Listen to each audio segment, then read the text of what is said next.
기도하심으로 10월 1일 토요일 아침 예배를 하나님께 드립니다. 살아계신 아버지 하나님, 소망 가운데 10월을 맞이할 수 있도록 우리에게 믿음 주시고 함께 해주셔서 감사합니다. 오늘부터 한 달을 또 하나님 주신 은혜 가운데 살아서 인내하고 승리하고 열매 있는 삶으로 주 앞에 영광 돌릴 수 있도록 우리를 성령으로 충만케 말씀으로 이끌어 주시옵소서. 이제는 사도신경으로 신앙 고백합니다. 나는 전능하신 아버지 하나님, 천지의 창조주를 믿습니다. 나는 그의 유일하신 아들, 우리 주 예수 그리스도를 믿습니다. 그는 성령으로 잉태되어 동정녀 마리아에게서 나시고 본디오 빌라도에게 고난을 받아 십자가에 못 박혀 죽으시고 장사된 지 사흘 만에 죽은 자 가운데서 다시 살아나셨으며 하늘에 오르시어 전능하신 아버지 하나님 우편에 앉아 계시다가 거기로부터 살아있는 자와 죽은 자를 심판하러 오십니다. 나는 성령을 믿으며 거룩한 공교회와 성도의 교제와 죄를 용서받는 것과 몸의 부활과 영생을 믿습니다. 아멘. 찬송가 430장 주와 같이 길 가는 것 함께 찬송합니다.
오늘 우리에게 주시는 하나님 말씀은 구약성경 룻기 1장 15절에서 18절 말씀입니다.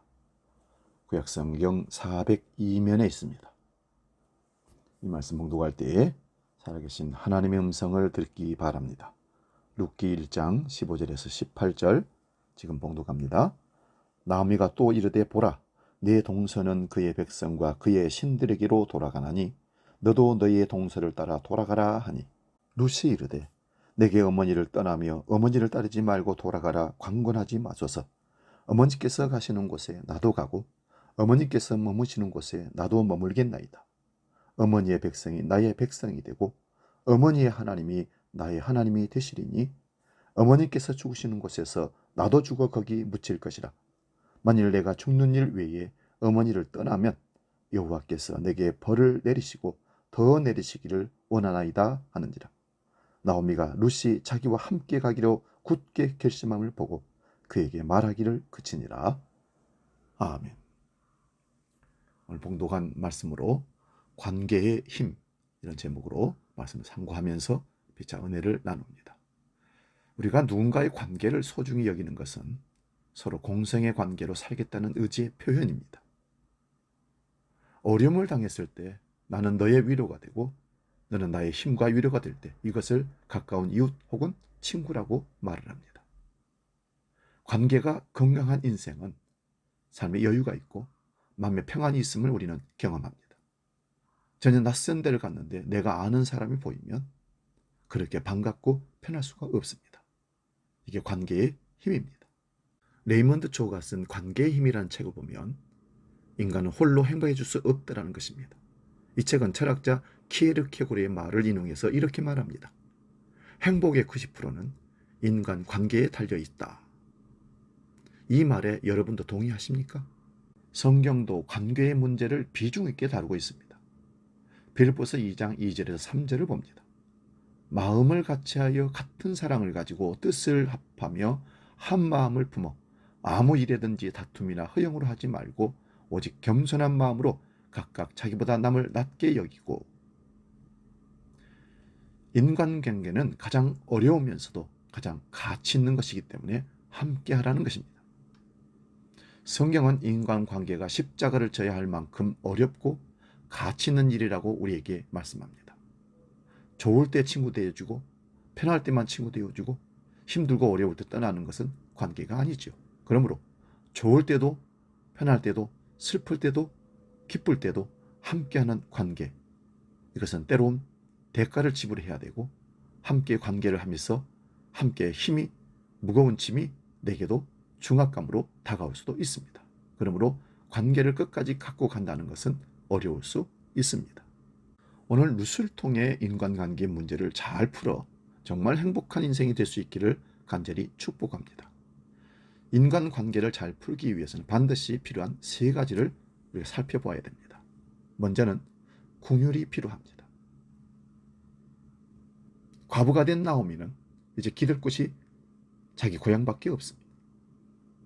그래서 이민을 떠났던 모압 땅에서 다시 고향 땅 유대 땅으로 돌아오는 중입니다. 처음에는 두 며느리가 함께 따라 나섰습니다. 그러나 곧 시어머니가 그들에게 돌아가라고 합니다.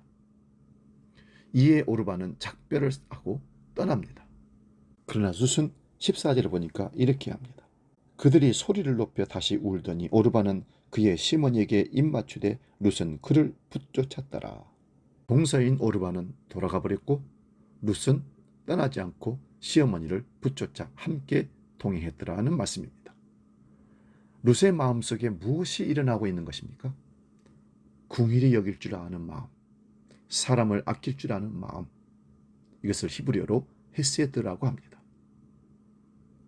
여러분, 얽히고 설킨 인간관계를 무엇으로 풀기를 원하십니까? 헤세드로부터, 곧 긍휼로부터 시작할 수 있기를 바랍니다. 두 번째는요, 의지가 필요합니다. 처음에는 나오미가 이런 룻의 호의를 밀어냅니다. 왜 밀어낼까요? 나오미의 자격지심이 허락하지 않는 것입니다. 두 아들들은 죽어버렸고 젊은 청상 과부인 룻을 데리고 고향 땅으로 간다는 것이 자기 마음이 허락지 않았던 것입니다. 사랑하는 여러분, 우리가 누군가를 진심으로 긍휼히 여겼다고 해서 사랑의 마음으로 한두 번쯤 이해하고 끌어안는다고 해서 금방 상대방이 호호하면서 고맙습니다, 그러면서 마음이 열릴까요? 천만의 말씀입니다. 오히려 더 멀리 달아납니다. 왜냐하면 그게 바로 자기 자신을 지키는 방식이라고 생각하기 때문입니다. 이때 필요한 것이 있습니다. 바로 의지입니다. 나오미가 룻이 자기와 함께 가기로 굳게 결심을 보고 그에게 말하기를 그치니라. 다시 말하면 너도 이제 돌아가거라, 나를 따라오지 말라, 그 말을 하지 않기로 했다는 것입니다. 어떤 분은 오늘 말씀을 들으면서 마음속으로 긍휼히 여기려고 해도 마음이 안 생기는데 어떡합니까? 라고 질문하실지 모르겠습니다. 그러나 우리는 내 마음, 내 감정보다 하나님의 명령을 더 소중히 여기는 사람인 줄로 믿습니다. 세 번째는 기술이 필요합니다. 대부분의 인간관계가 무엇으로 깨질까요? 첫 번째는 폭군과도 같이 폭발하는 감정 때문에 깨집니다. 그 다음은 개념 없이 터져나오는 말 때문에 깨집니다. 그때는 우리는 어떻게 반응해야 할까요? 가장 먼저 기도로 하소연을 풀어야 합니다. 그 다음으로는 때에 맞는 말을 해야 됩니다. 룻은 참으로 어려운 관계를 풀어냈습니다. 그 관계가 어떻게 되었나요? 오벳은 이새를 낳고 이새는 다윗을 낳았더라. 룻기 4장 22절에 기록합니다. 바로 룻이 인류의 구원자인 메시아의 조상이 되었다는 것입니다.